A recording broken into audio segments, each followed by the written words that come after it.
Hello friends, welcome to Lasya foods. ఈరోజు మన వీడియోలో వచ్చేసి గోబీ మంచూరియా ఇంట్లోనే ఎలా తయారు చేసుకోవాలో చూస్తాము. ముందుగా అయితే మంచి కాలీఫ్లవర్ని తెచ్చుకొని పురుగులు ఉన్నాయో లేదో క్లీన్ చేసేసి అందులోకి చిన్న చిన్న ముక్కలుగా కట్ చేసి కొంచెం పసుపు ఉప్పేసి వాటర్లో వేసి మరిగించాలి. కొంచెం ఒక జస్ట్ 5 to 10 minutes బాయిల్ అవుతూనే ముక్కల్ని తీసి సపరేట్గా ఉంచుకోవాలి.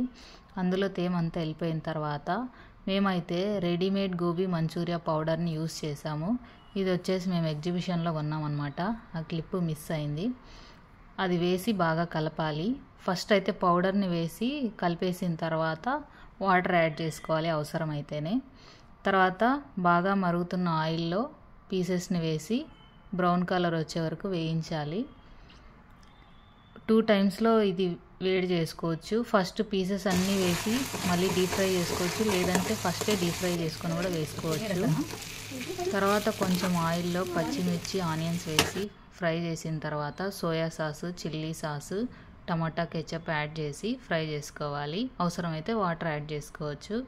తర్వాత పీసెస్ని సర్వ్ చేసుకొని కొంచెం ఆనియన్స్, లెమన్ వేసుకొని తినాలి. మా ఇంట్లో చిన్నపిల్లలు ఉంటారు కాబట్టి ఎక్కువ ఇంట్లోనే ప్రిపేర్ చేసుకుంటాం. వీడియో నచ్చితే లైక్